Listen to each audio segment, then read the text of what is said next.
Welcome to the Church Sound Podcast, where kingdom culture, real life, and technology intersect. I'm your host, Prentice Thompson, along with the pastor, Caleb Winley. We're here to help you get through Sunday. Did you hear the pastor? What about your live streams, social media? We provide solid solutions for all of your multimedia needs. Let's learn something today. Let's go.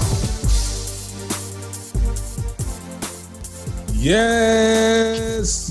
Welcome to another edition of the Church Sound Podcast, episode number 59. I am your humble host, Mr. Prentice Thompson, along with the Pastor Caleb Winley. Guys, how y'all doing out there? This is the day. I got my soprano. I got up there this time. That, brother.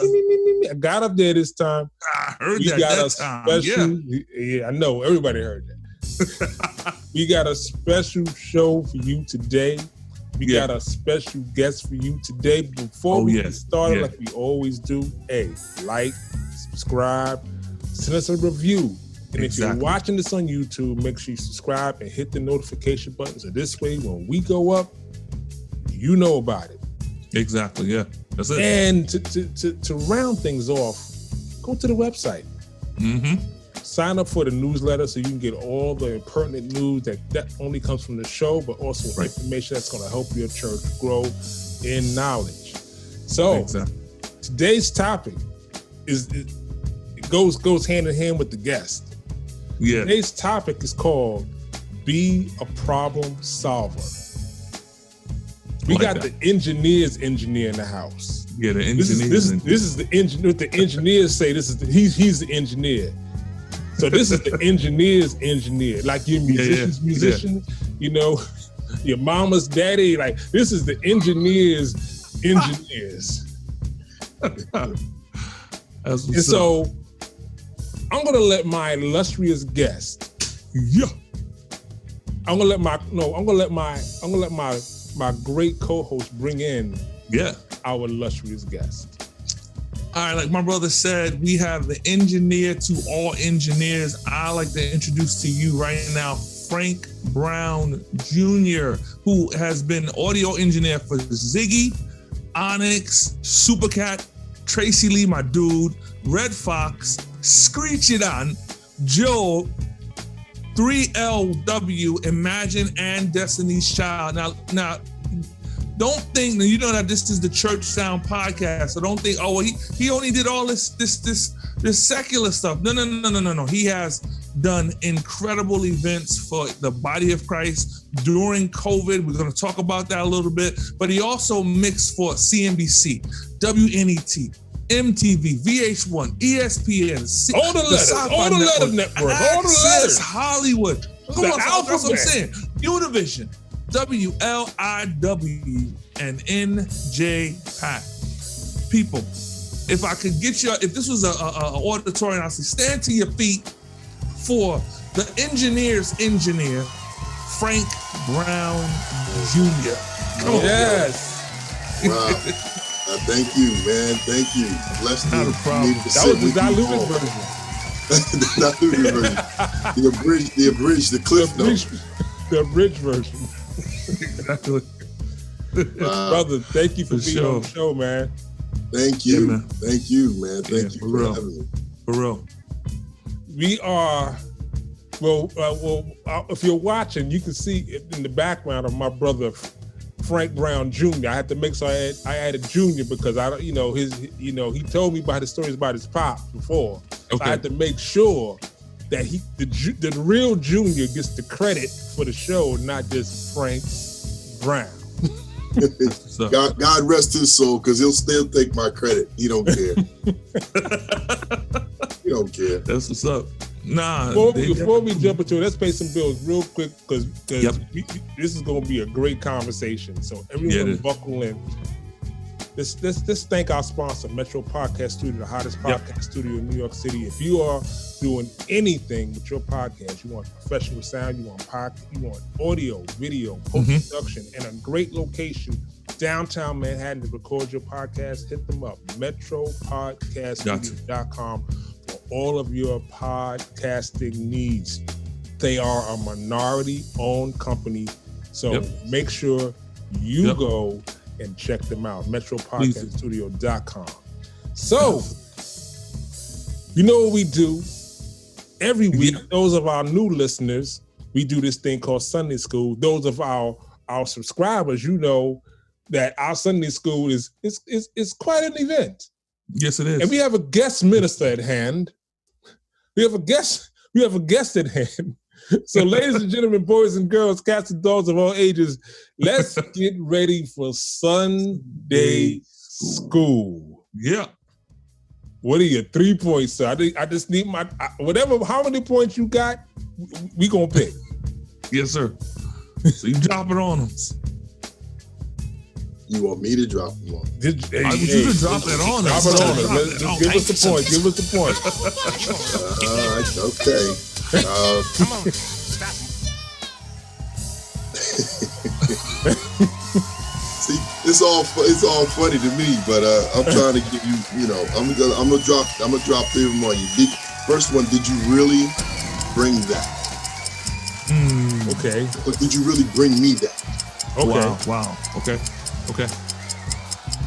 Don't you see that I'm busy?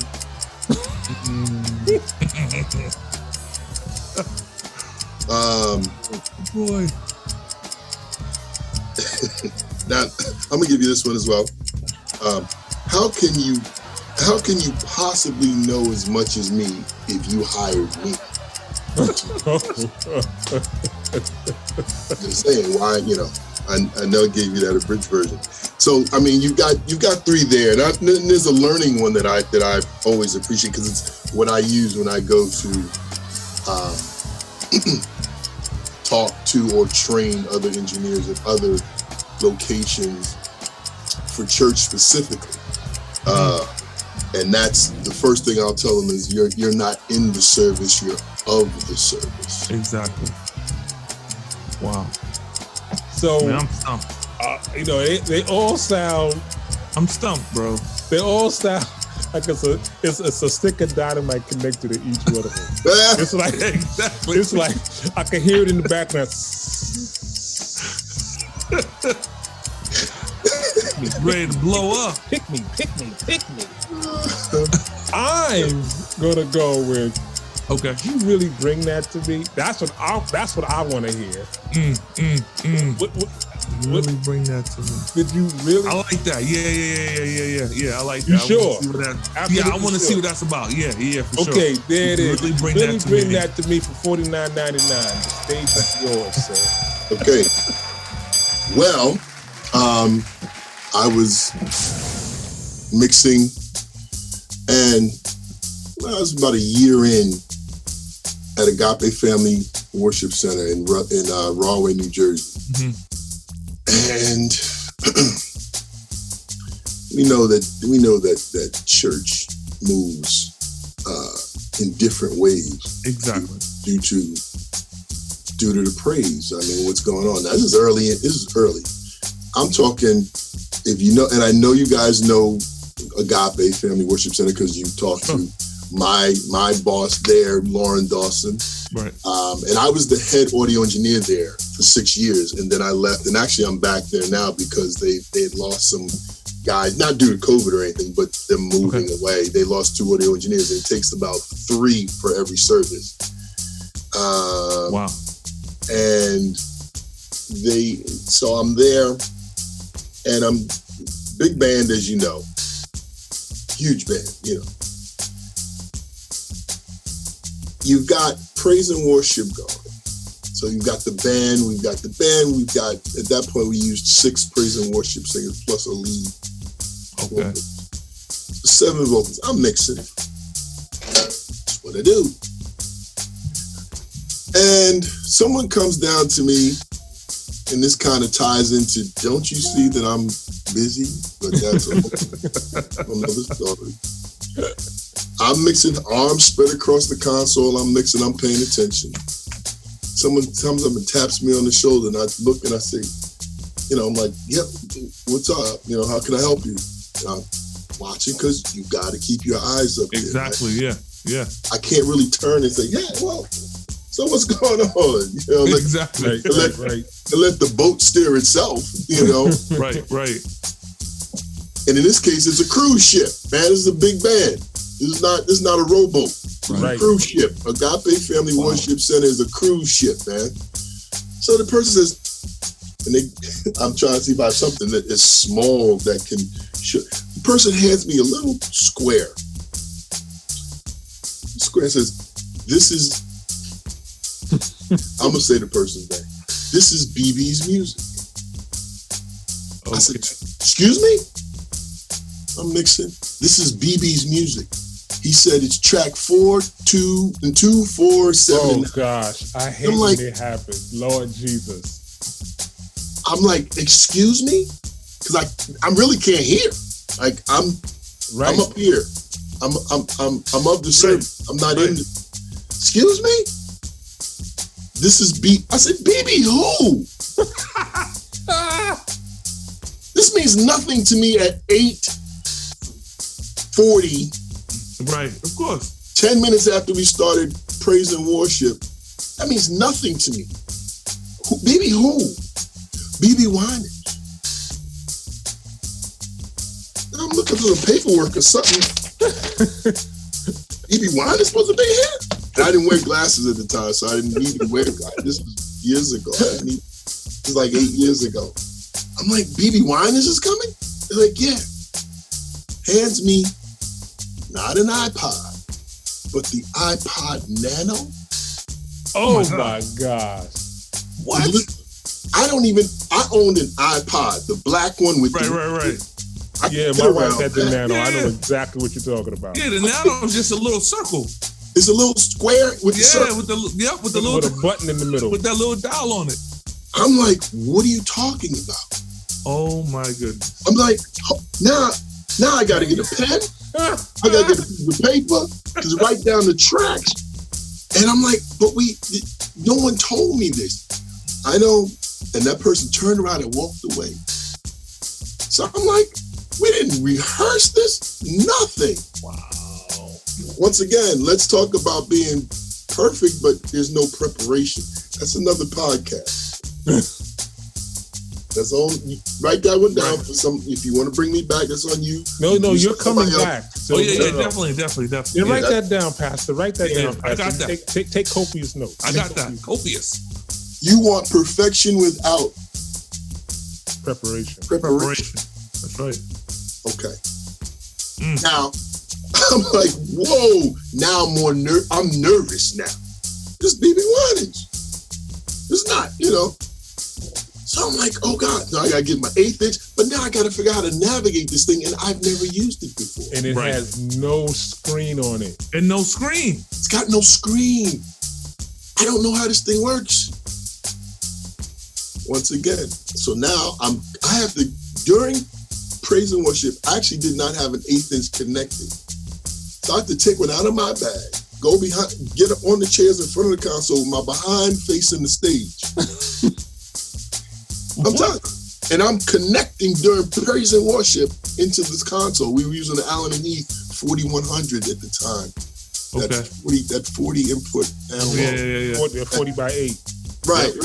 Great console. Yeah. And so I'm honestly, we were maxed at the time. So I'm pulling something else out. Oh like my CD gosh. player. I'm pulling a CD player out, making sure I don't drop those down to the floor in case I need that, in case Fred Hammond shows up this afternoon with a CD. Like, y'all just gonna surprise me like this? This is what we're doing? So now I've got a total attitude. In the Lord's house, I know I was wrong for that, but I've got a total attitude. Yeah. So I connect it. Now I figure out how to navigate it during praise and worship. I don't know how hot the tracks are. Nothing. Oh, gosh.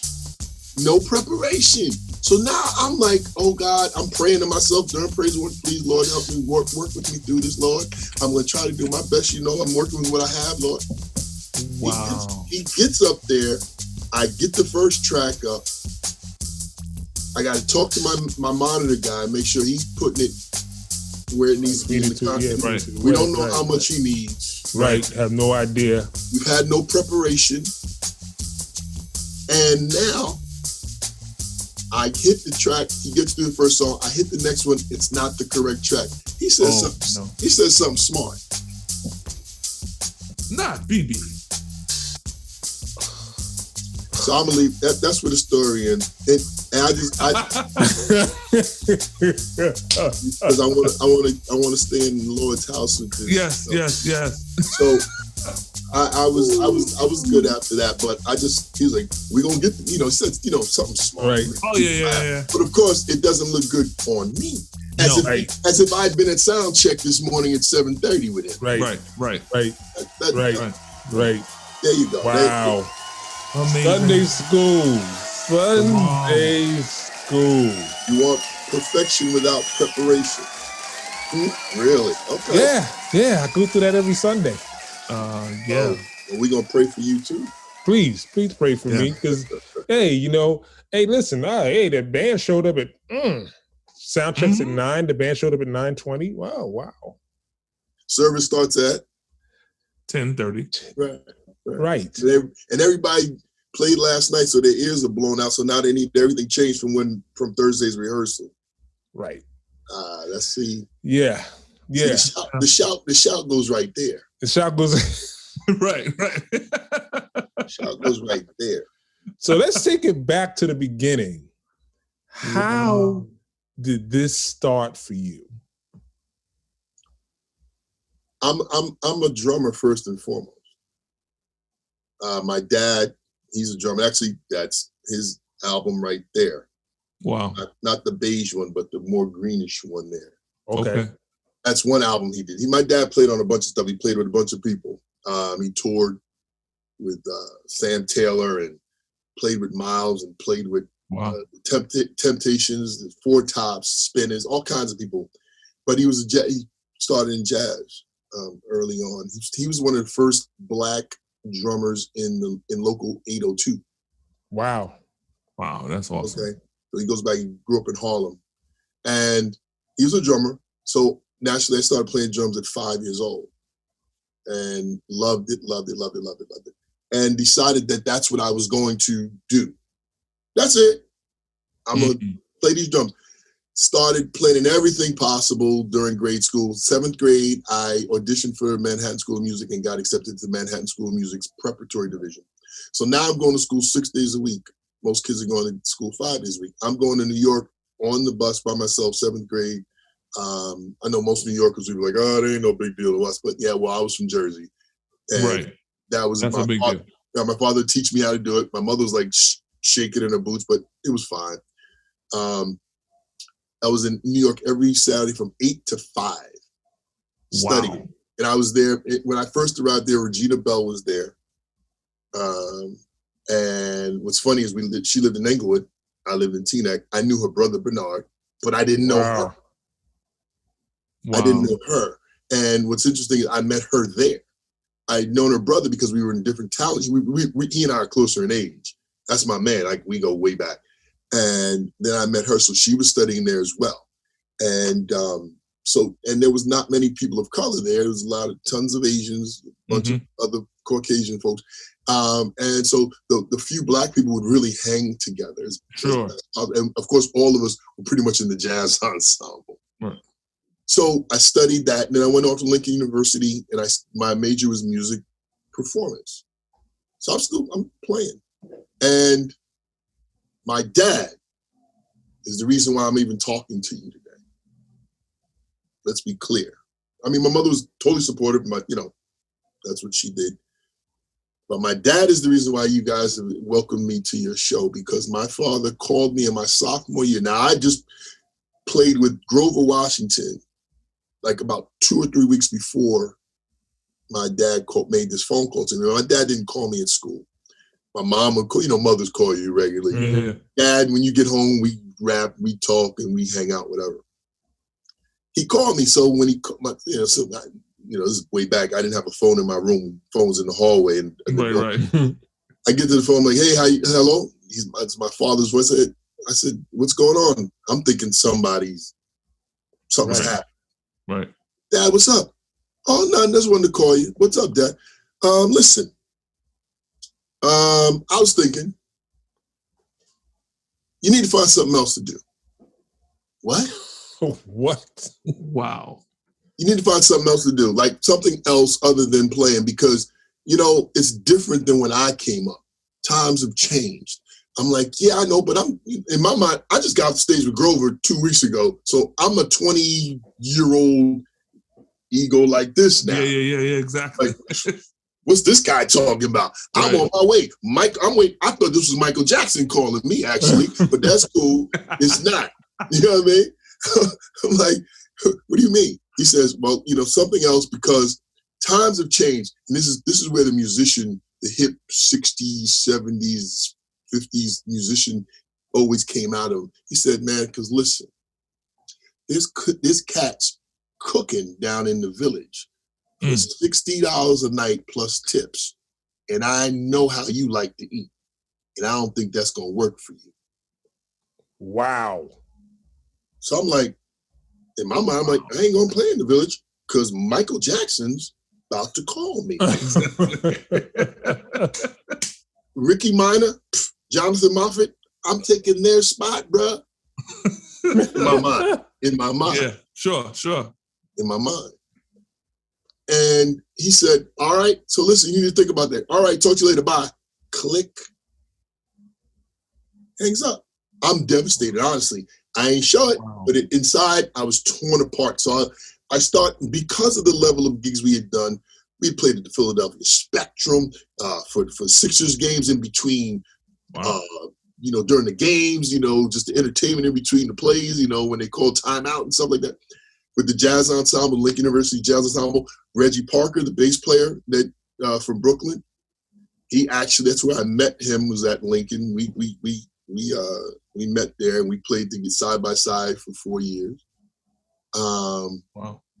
And he played on all Hez's stuff, all How Much You Can Bear, all those big songs, wrote all those lines. So I'm like, wow. So I go to this one professor, Professor Cooper, who actually was one of my professors, and he head up the jazz ensemble. I said to him, and I was always an audio file. I always liked audio. I was actually a DJ, so I made money on campus DJing. I started DJing in high school when there was the crews and MCs. I'm a hip hop head all day long. So I always had this interest, and my dad also had a heavy interest in audio equipment because we had a den in the house that he had equipment in that he would just sit and listen to his music on good stuff, what was good then, or vintage now. Right. So I always had this interest. So I went to Professor Cooper, John Cooper, sax player. He's still around, matter of fact. He said, I said, who are these guys that when we come to a venue, they're setting up the microphone stands, the microphones. They're in some cases, if it's a union house, they're bringing my stuff in. And he said, well, those are stagehands, but he said, the guys you're talking about, I said, they run that board. I didn't call it a console, and I didn't have any professional lingo. That board, the soundboard. He said, oh, those are the audio engineers. And in my mind, and this is about 3 months later, I said, well, maybe that's what I'm interested in as well. So I came home for one of my breaks. A family friend worked at W.N.E.T. He was a video engineer. Ken Crawford is his name. And I was talking to him about my interest. He said, there's audio and television as well. You may be interested in that. I said, oh, yeah. So he said, if you want to do an internship this summer, I can get you in. No problem. So I tell young people all the time, you earn things by sacrifice. Mm-hmm. So that summer, I sacrificed my summer, hanging out, working somewhere, making good money. My parents said, look, you're not going to be able to go to the beach and all that stuff that all these other kids are doing. We got you for your clothes and your books and your tuition when you go back, but you should do this internship. That's good. So I was a little reluctant, but I was like, okay, did it, loved it. And this is the proverbial elevator speech that happened to me. That I worked in the tape library, which was in the subcellar. I was moving, you always move tapes from the third floor, which is the engineering floor, down to the subcellar, or to editing bays where they needed blank crystallized, what they call crystallized videotape. Mm-hmm.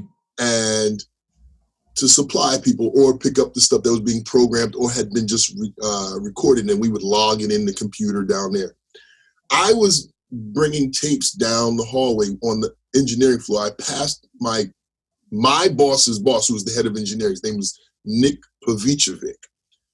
And I got to the elevator and he came right behind me and he said, because he knew who I was. I did it 2 summers. The first summer I did it, I was only making $50 a week. Let's talk sacrifice. Going to New York every day for $50 a week.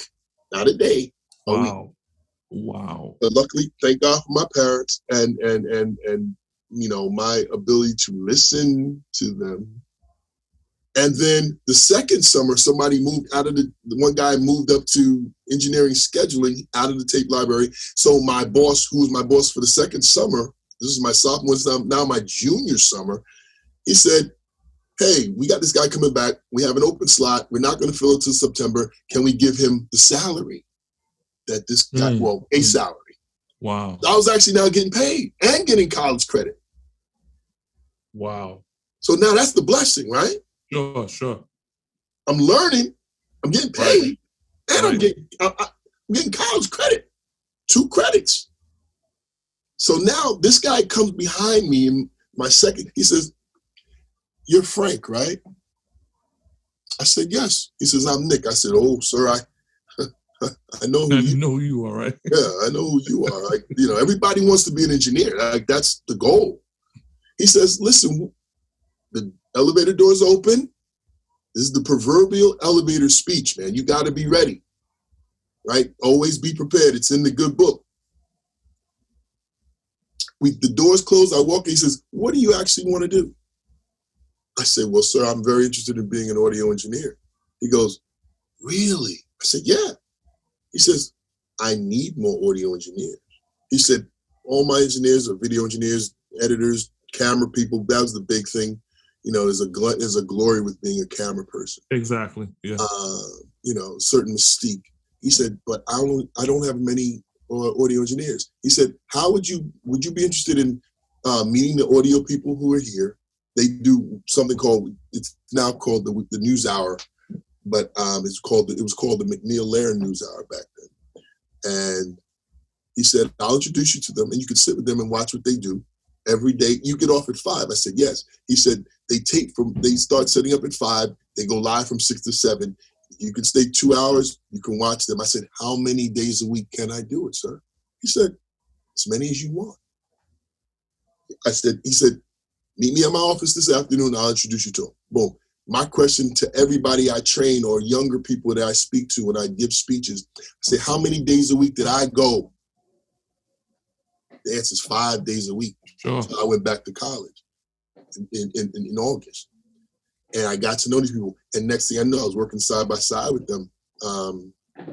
I got offered a job there before I graduated. I graduated on May 7th, 1989. I started working there like the 24th of May. Wow. So that's the perseverance and just the sacrifice I tell people about all the time. You got to do it. Right. You got to do it. I tell my sons the same thing, and anybody who will listen. Wow. So my dad is the reason why I'm able to talk to y'all on that one phone call. Luckily I made him proud before he passed. That's why he loved taking credits. If I did a TV show and they only put Frank Brown and he watched it, and he would see a lot of shows I did. He'd call me and say, hey man, that was a great show I did. I'm like, what are you talking about? Oh man, that show with such and such, he'd name all the people. I said, oh man. He said, yeah man, they credited me. It was great. Left off the junior. Yeah. So that's why I make sure that's on, man. That's hilarious. So what do you think the biggest difference with mixing TV when you look at the other avenues, front of house, studio, like what do you think the biggest thing you learned that you've taken with you? Well, you said the difference and what have you taken with you from it? All right. Well, it's funny. The difference is, there's different aspects of TV that I've mixed. I've mixed a ton of what I would call talking head shows, especially for PBS. I've done documentaries. I did the Jim Henson documentary about Sesame Street as in the field. So I learned field mixing as well. And that's the bare bones, like, because you're out in the field and you got to know how to work with minimal equipment. Like there's no bells and whistles, there's no racks and stuff. I mean, you can't see my rack right here. Right. No racks, there's no, you gotta know how to get that signal to tape clean. You've got to know how to boom. You've got to know how to place mics if it's going to be overhead. You got to know how to place lavaliers on people so that they're nice and neat, and run the cables and know how to approach somebody to put a lavalier on them. You can't just run up on somebody and start feeling on their body. Right. I had this little spiel this little speech that I would tell people as I walked up to them holding the lav and the pack, and if they were wireless. But the biggest thing that I've taken away that I used, the differences are huge. TV is still a different medium altogether than live concerts, unless it's a live concert for TV that you're mixing the music as the music mixer, or the front of house person for that concert. For television. Television in itself, in most cases, is news. I've done a ton of news for NJTV News. I started that network. PBS sent me out to Jersey to start up the NJTV network, which is the New Jersey faction of PBS. That was 9 years ago. And I worked for them straight until COVID, and then they kind of shut down. They're still working. That's a whole other story. But it's a lot more laid back, but it still has the same intensity because there's the need to get it right. And they also rely on you to be that person, say, look, something's wrong. We need to stop if it's pre-taped. Even if it's live. Sometimes live, you got to stop. How many things have you done live that you had to stop and kind of regroup or figure some things out? Now, the one thing I've taken away from television that I apply regularly is something that one of my mentors, his name is Peter Carl. He's still around. I talked to him a couple of weeks ago, actually. Incredible studio engineer and live, but he got out of television and really focused on his studio stuff. Opened a place in Brooklyn. But what I took from television and I applied to live is my gain structure. Mm-hmm. He taught me really, he dove deep into gain structure and showed me how to really structure my game so that, you know what, you don't have to use these gates to worry about feedback if you structure this game correctly. That's true. And that's what I learned. And I started applying it differently. I mean, not differently, but I started applying it to live, where a lot of cats were not, when I show up at places, I look at their game. I'm talking about professional guys. I'm not talking about just any old church. And it's like, oh, wow, look how much that gain is open and how small, how this fader is so low on the console. Right. Unity, where are you? Right. There's no such thing here. I'm talking about the fact that I started applying that and found that it really helped me live. I need more gain, more gas, I'll go up to the top. But that's the one thing I took from television and started applying live. That's awesome. Wow. It's amazing. So when did you start mixing live? Like when did that happen for you? That happened because a friend of mine named Fred Crawford, we grew up together, and then he started managing. And I was still at W.N.E.T full time. I was there from 89 to 96. They had big layoffs. That's when I started working for myself as a freelancer in 96. But 92, I was still on staff there. Once again, I came out of college with a minor in audio, a major in music performance. And quite honestly, making like $48,000 as a 22-year-old in 1989. Man, I was doing it. Yeah, exactly. But I was hardworking. I like to say I earned that. But Fred was managing a group called Zhiggie, Harlem Cats, one guy from Brooklyn. And they were doing shows, and hip hop was king then. This is 1992. So Fred was managing them. I would roll with Fred to these shows. One show we were doing in a place called Broadway Manor. And then, people were going off DATs. They were performing off DATs. DATs. Wow. Right? And the DJ was, controlling the small console they had. The group needed 4 microphones. They were ready to go. The host announced them, and they had a hot song. I mean, they had 2 hot songs out that were just ridiculous. And he announced them, and the DJ pressed the button for that to start, and nothing happened. So Fred and I are standing there, and he's the manager. So he starts to freak out because now, these hip hop crowds are relentless still, Yeah. They paid their $7.50 to see this group. They want their $7.50. Right. Shows weren't expensive then. And he's like, yo, man, can you go there? Help him. Because nothing's happening. I'm talking like, it was probably a minute went by, but on stage time, it felt like 3 hours. Yeah, 3 hours. Yeah. Right? So they're freaking, they're looking stupid. He ushers me up to the stage. The security knew who he was at that point. Let him up there. He knows what he's doing. He's an audio engineer. I go up, and this is no lie. Some people have never heard this story, but I've revealed it because it's nothing to hide. I ducked down. The rack was beneath, by the DJ's knees. I pressed the open door for the tape. It slid out. I picked it up. I looked at it. I opened the transport. You press the little button. There's nothing but a little VHS tape. Oh, yeah. Make sure it wasn't bound up. I put it back in. I pressed play. It slid back in. Boop, boop, boop, boop, boop.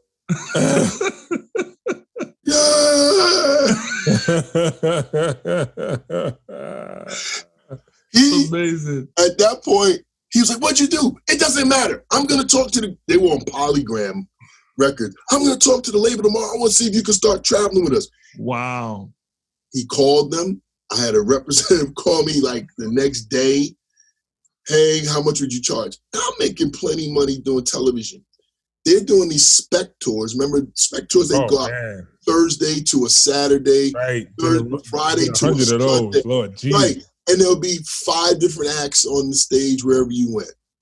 So I had so much time by that time. From 89 and 92, I'd never taken a vacation. Wow. I was a young dude working my way up. I was the youngest of 72 engineers on that staff and Black. Okay. Wow. So I'm taking all this overtime. I'm taking all this, and I was trying to work my way up the ladder. Quick story. My accountant, my second year, when I went to do my taxes, he opened the envelope. He looked at me, he said, what are you doing? I said, what do you mean, what am I doing? He said, now remember, I came out making $43,000. Wow. The second year, when my tax guy looked at my tax, he said, you made $80,000.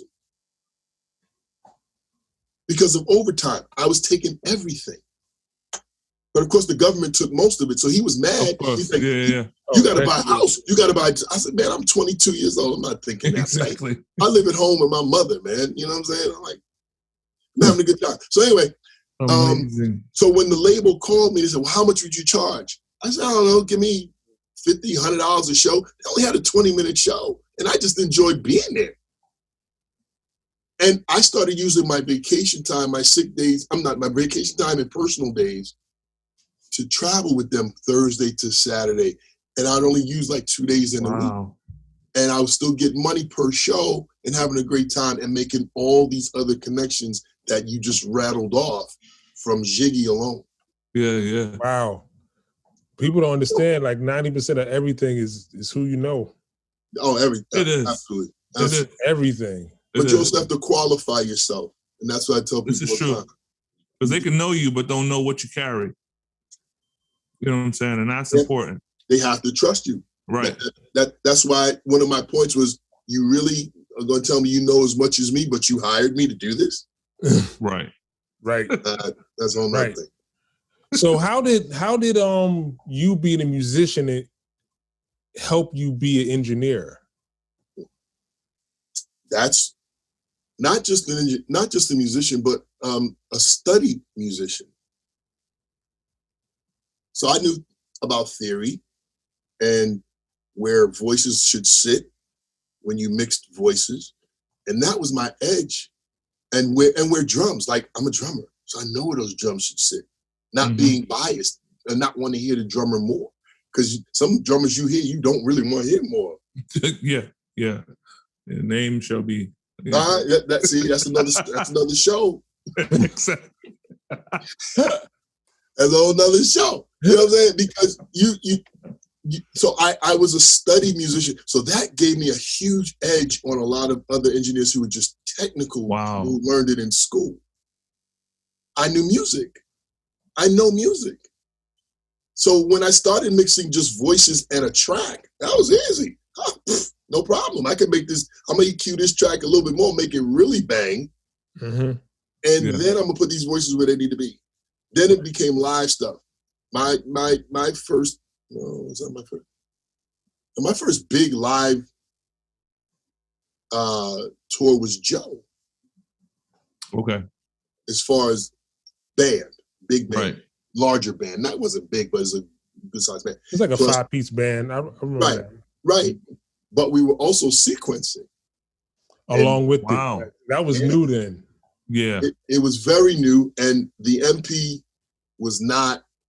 It was in the 60 or the 62? It was a 60. Okay. MPC 60. That was the numero uno. That was the first one. Yeah. But we weren't using that. Glitchy, boy. Whew. Well, we weren't using that. Let me tell you how we sequenced Joe's stuff.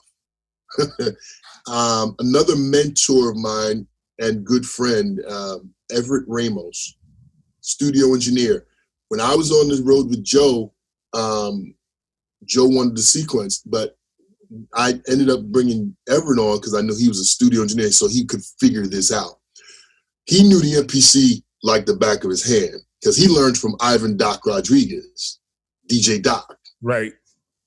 Because they worked at Power Play Studios together. And so Doc was a mentor of Everett's. And I brought Everett on as my assistant. Everett said, this is what we'll do. We'll use DA-88s. But on the rider, we would need 4 DA-88s. And he would load those suckers in. And you guys is cheating. once you press play on the DA-88s and they locked up, the show would start. Yeah. It was to the end. There's no stopping this thing. There's no interlude. There's no segue. It's no. It's going to run for 25 minutes. The show was 25 minutes. No deviation. And luckily, they never gave us a problem, knock on wood. But that's how we sequenced Joe's All That I Am tour. Wow. Plus the band. I started with that as well. It was just him and background singers and dancers. But then that's what it ended up. The end of the tour was the All That I Am album. I did that, and that's how we sequenced that. Wow. DA-88. Wow.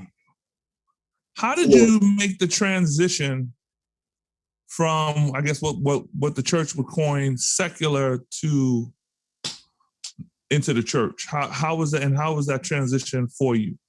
Well, that transition didn't happen as an engineer.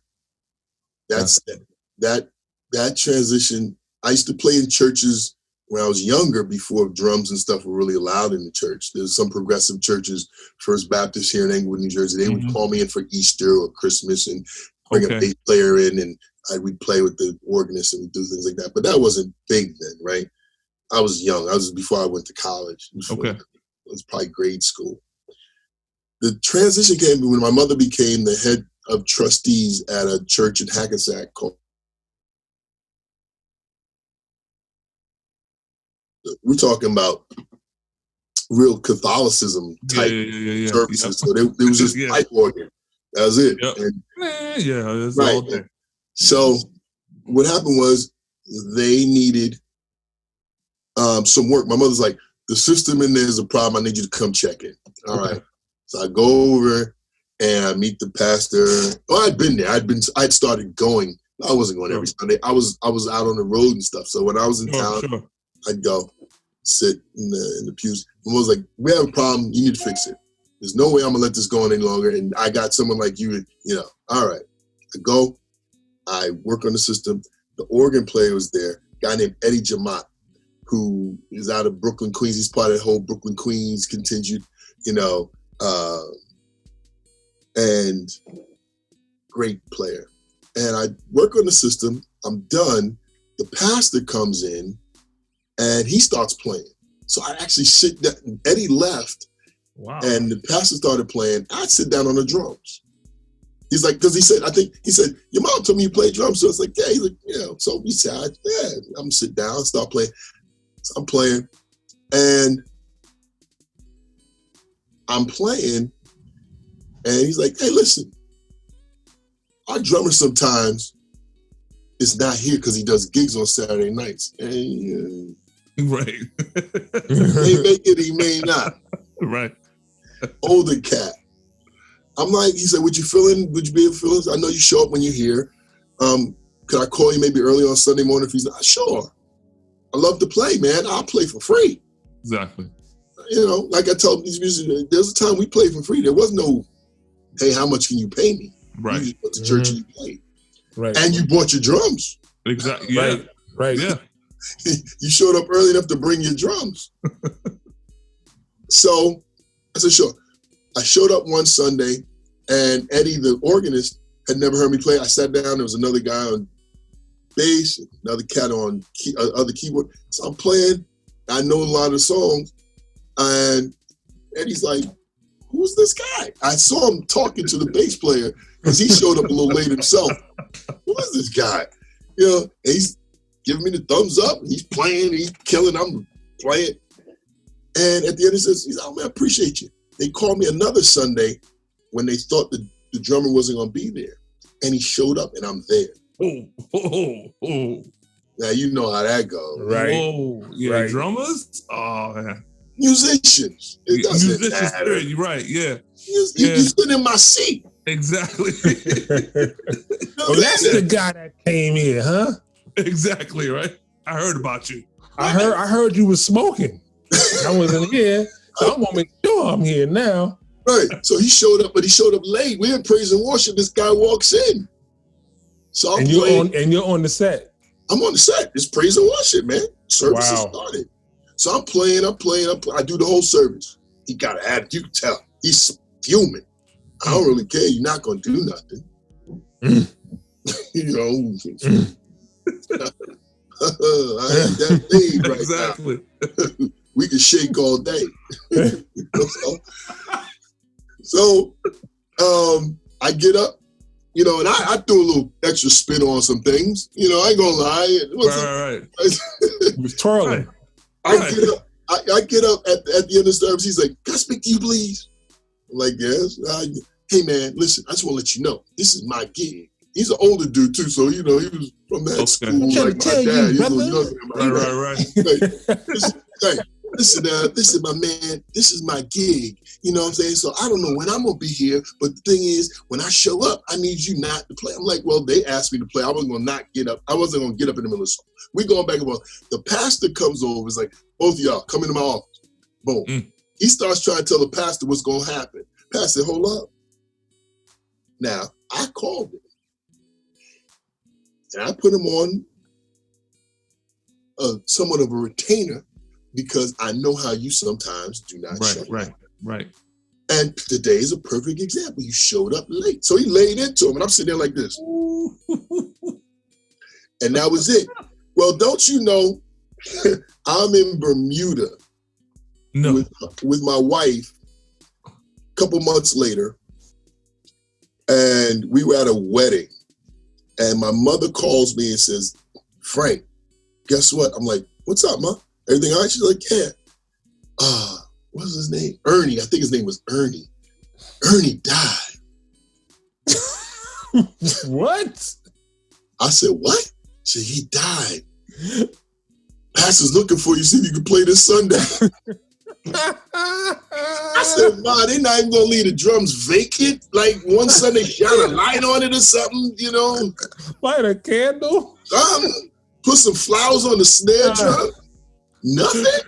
She was like, Pastor called me, asked me if you were here. I said, well, I'm not coming back. Oh, my God. And that's how I started playing in church. Now, I know I'm taking up a lot of time, but No. Then I was consistently mixing for churches at that time as well, but not in church because I never wanted to mix it. I mix all week long. And now I'm playing at this church on a regular basis every Sunday. And it's your love. This is my love. I'm getting like $20, $25. I don't care. I'll be blessed. Right. I'm fine with that. It wasn't about the money. Sure. Now, years go by. I'm there about 3 years. I go to another church. Then another church. During that time, I was mixing for Community Baptist with Lauren and Bernard, and who else? Corey was there. Corey was there at the time. He was doing praise and worship and playing drums. So like I said, so now during that time I had been doing their larger functions, Easter, Friends and Family, watch night, Christmas, when they would go to a bigger location because they had a small church at the time. Right. Okay. They hadn't built the new church at this point. So Pastor Taylor would call me in and I'd mix with the crew. I'd crew the whole thing, bring in a full system wherever they were going. Or mix at Bergen Performing Arts Center for them when they rented that out. Okay. Right. And so Bernard was trying to get me to come there full time. No. Then Lauren left, went to Agape, started trying to eat. Lauren was after me for 7 years. Yo, I'm at this church. Yo, son, I'm at this church. I'm like, Lauren, I hear you. I don't want to mix on Sundays. Well, finally, I started mixing at Agape on Wednesday nights. He's like, yo, how about Wednesday nights? We do Bible study. It's fine. I can do Wednesdays. Wednesdays I went. Boom. I was there for a couple months. Then their head audio engineer, who was mixing regularly, he left. Now they're like, yo, we don't have it. Wow. You're already here. Right. You already know the blow. You already know the system. So you already. Right. They made me an offer. I took it back to Vernon Walton, my pastor at the time, who I was playing at his church, Mount Calvary. And we sat down, and he's a dollars and cents man. He understands. He's a pastor. Right. He said, "You mind me asking how much they paying you?" I said, "No, I'll disclose it to you." He said, "I told him." He said, "I'll see you later."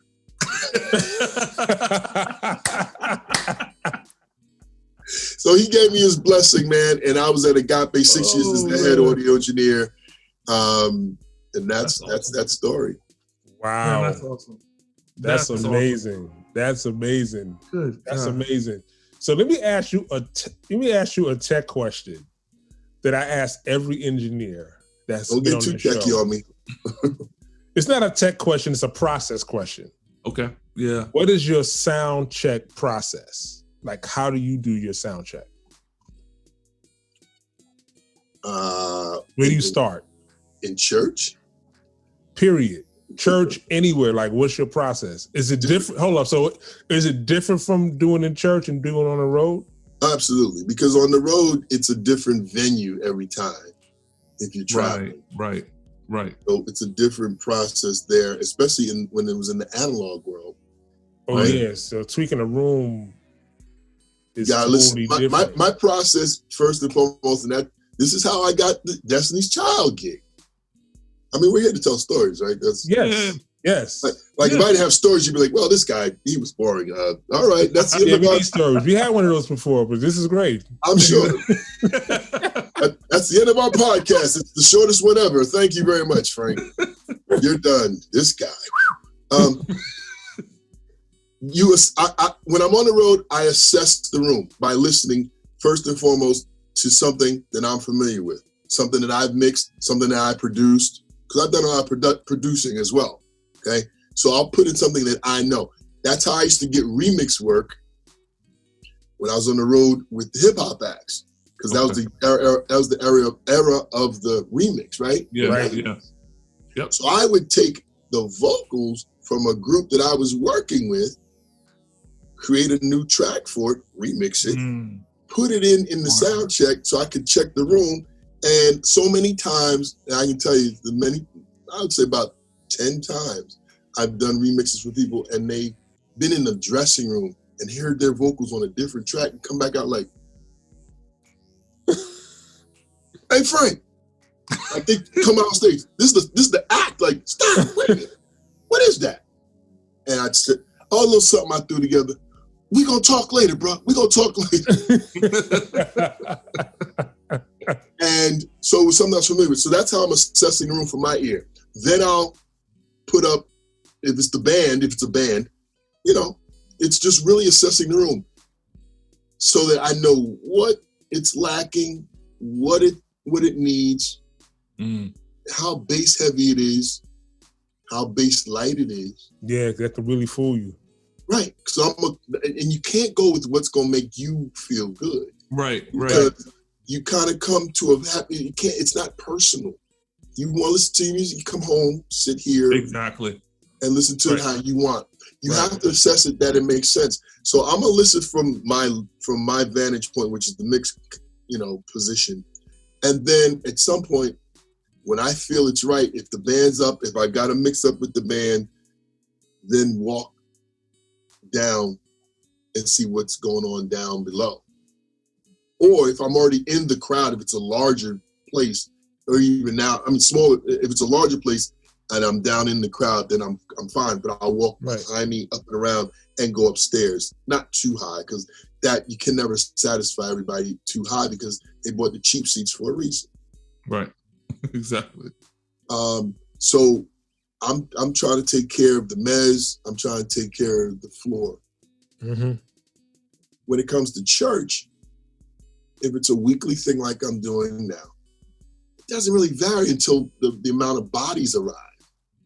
So true.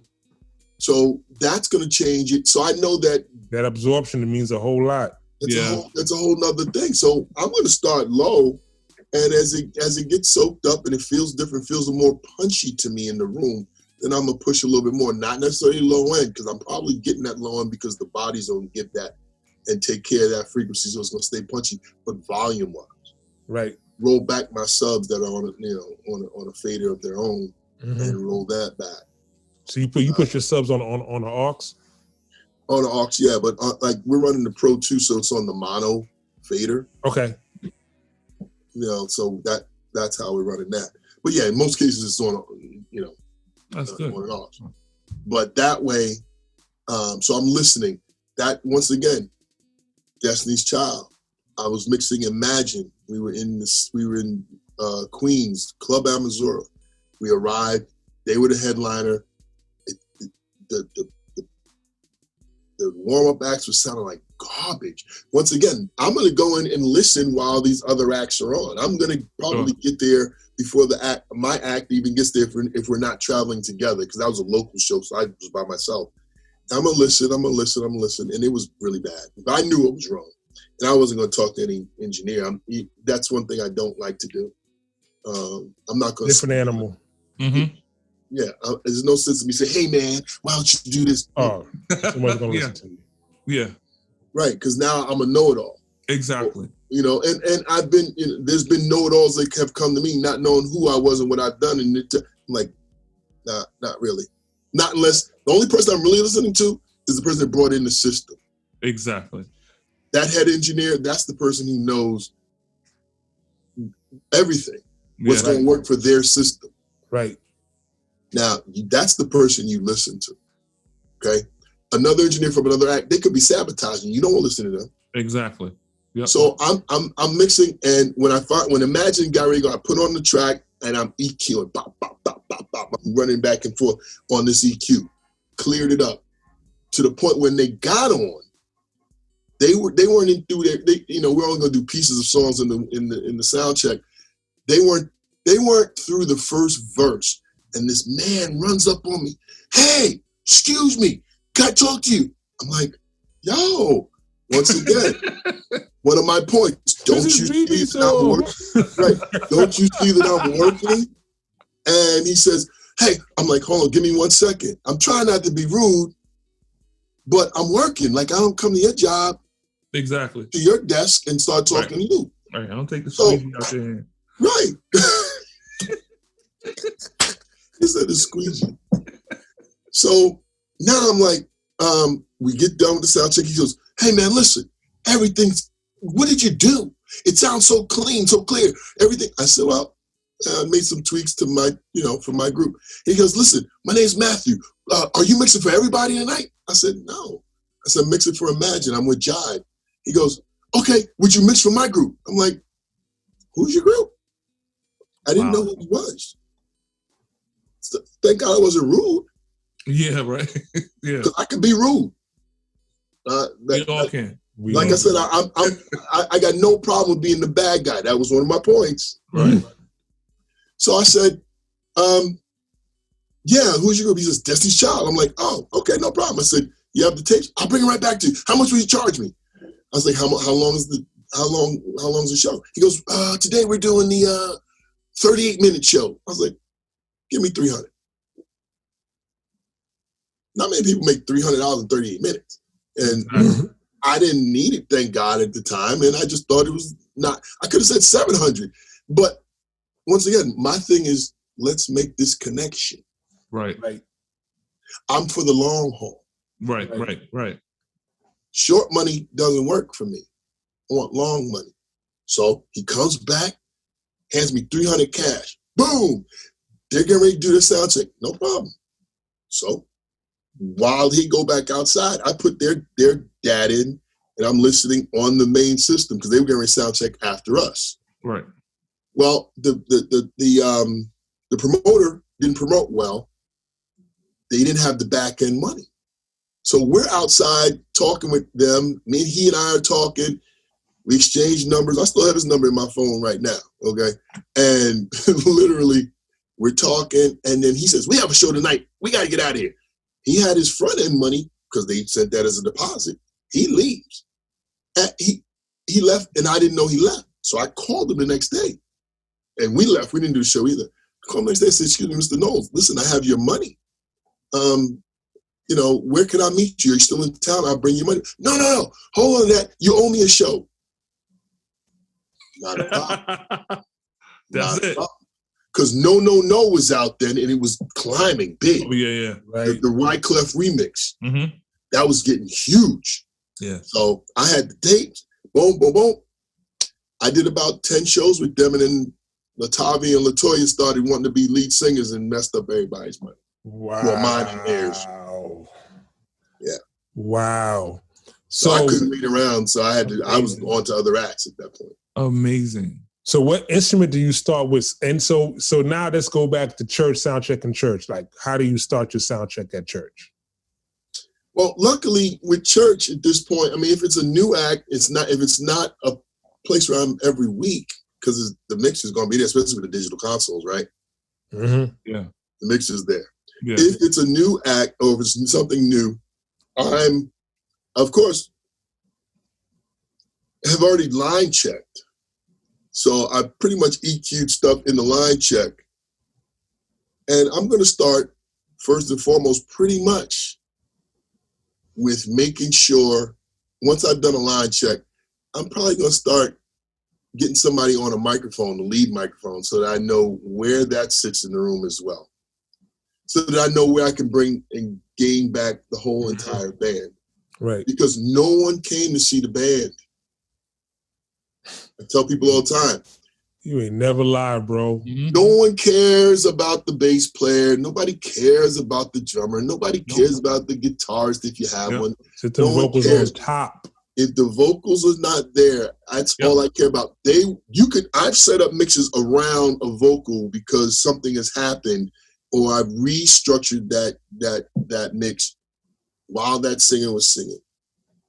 As long as those people can hear that act that they paid their money for, everything will be fine. If they hear all band and no vocal, you might as well jump in the guillotine yourself and lower down that blade, because you are dead in the water.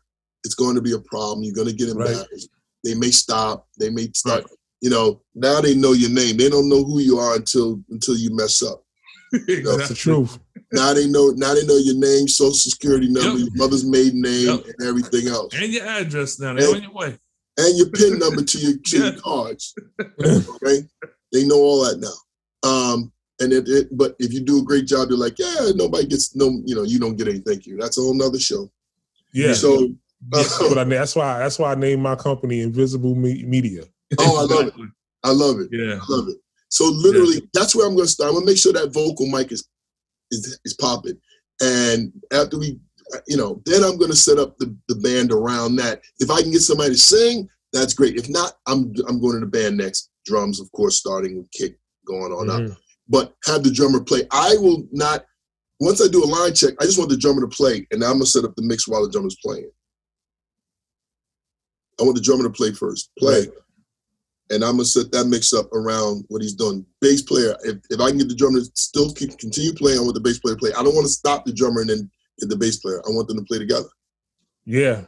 Because that bass and the kick drum, man, cause I learned that the hard way, EQ and bass and kick, and like where you want it to sit, to cause the separation with how the batter hits. And, the guy may have a 4-string, the next dude may have a 5-string. And like, you gotta make that thing swing. 5-string is nothing but mush at certain points. That low B, That B, yeah. Like nothing but mush.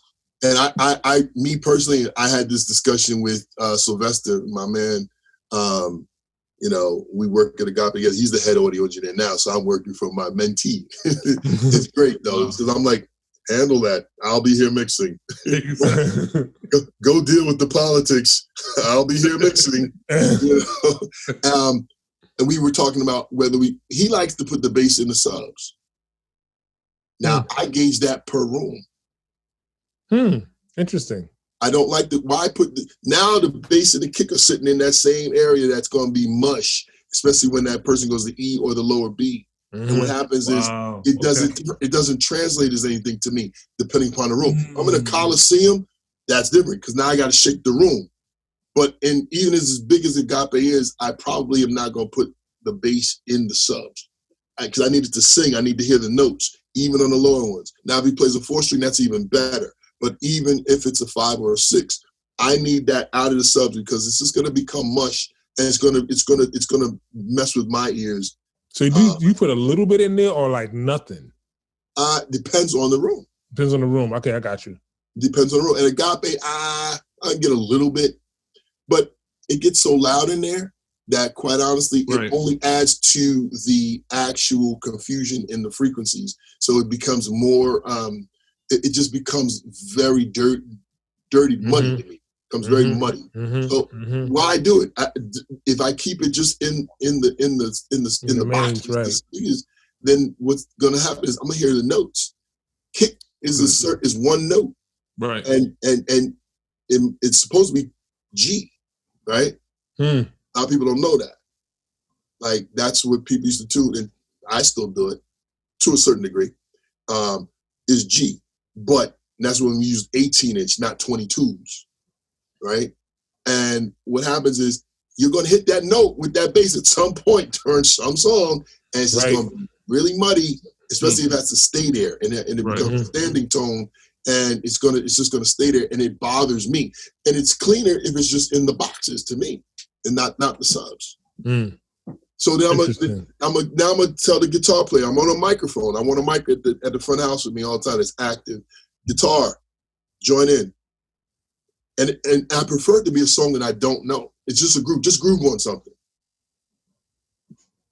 Right. That's good. And I just built keys and everything else after that. Then we'll do a song with all the vocals that we know.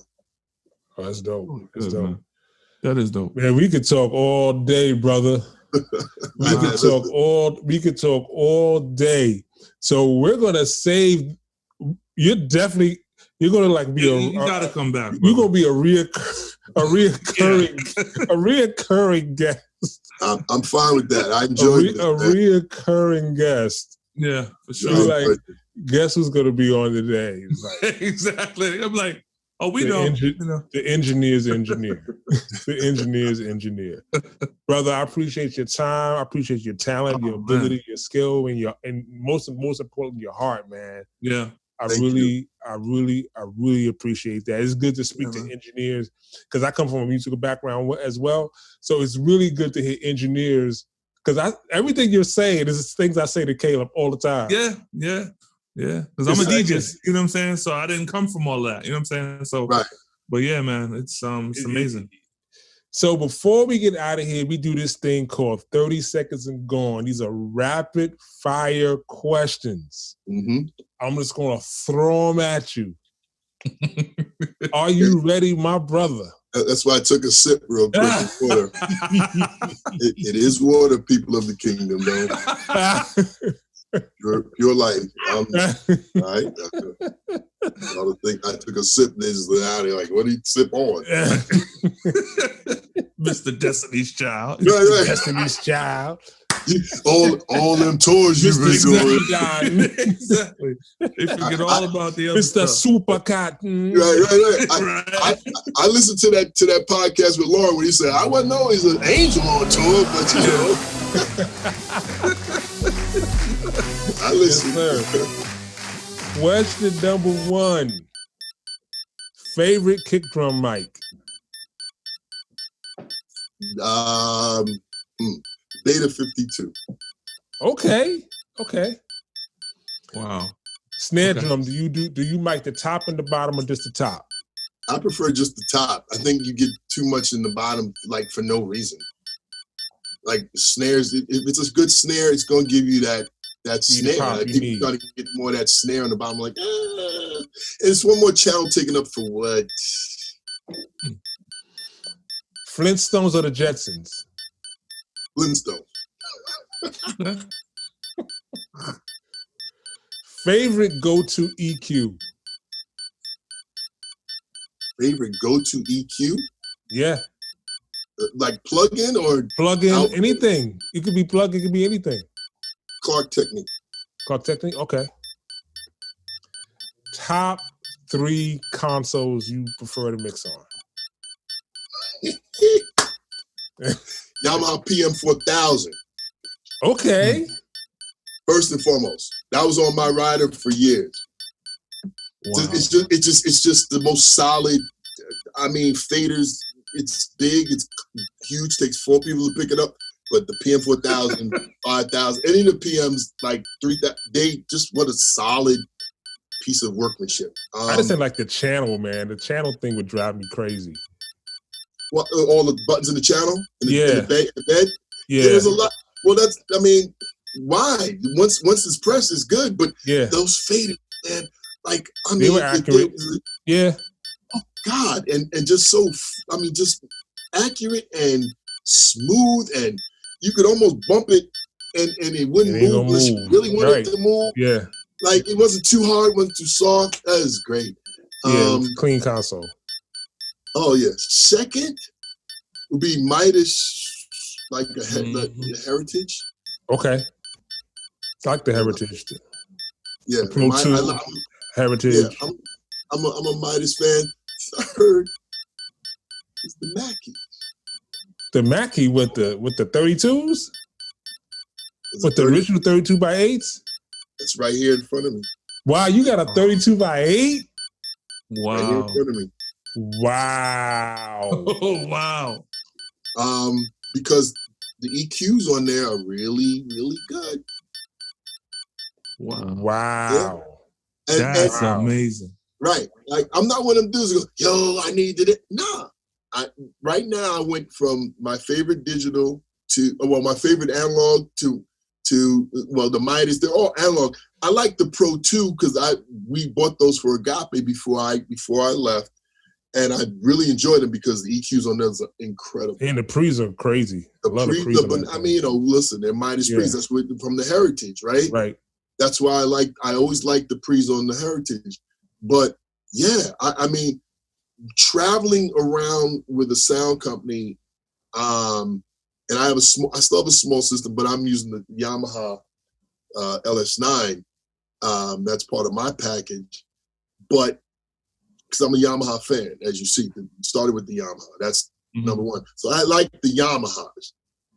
But the Mackie, as far as durability, functionality, ease of use in an analog console, and just really giving you what you need, and you can bang it around. The old ones, not the new ones. Not the new ones. The old ones, bang around. Come on, I'm sitting here with one. It's dude, it's it's I just remember that. everybody had a 32x8. Everybody wanted a 32x8 because then you can send up. You have your D88s or your ADATs. Yep. And that was the big thing, man. That was I had a 24x4. I had a 24x4 that I sold to a church, and I'm still kicking myself. Not that I needed it, but it was my first console I ever bought. Wow. When I bought my first studio, I bought a 24x4. And Wow. I started using it outside. But yeah, Mac. Wow. That's Last amazing. question. Finish the sentence. I hate when musicians do. I hate when musicians blank. I hate when musicians blank. I hate when musicians tell me that I don't understand what they're going through. Wow. Because they'll tell me in a minute, when I come up to talk to them about levels, monitoring, that things I'm asking them to do to make the experience for the people who, once again, paid the admission price. Right.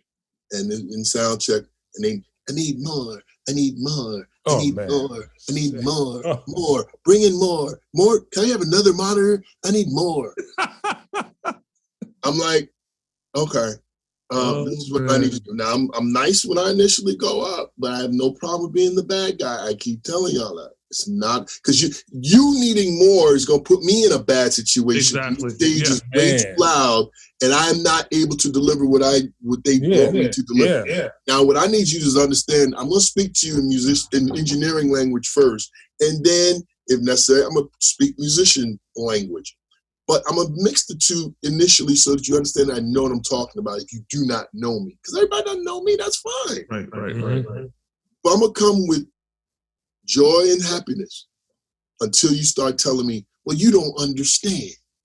Because, well, my fine friend, I actually do understand, because now I got to go in my pocket and start pulling out my degrees. You see, I hate to do that on you, because most of you cats do not have the degrees that I have. Exactly. Okay, so my degrees tell me, or will tell you, that I understand what I'm talking about, and I understand what you're talking about. Okay, and I probably understand what you're talking about more because I was that first. Right. I was a musician first, and still am a musician.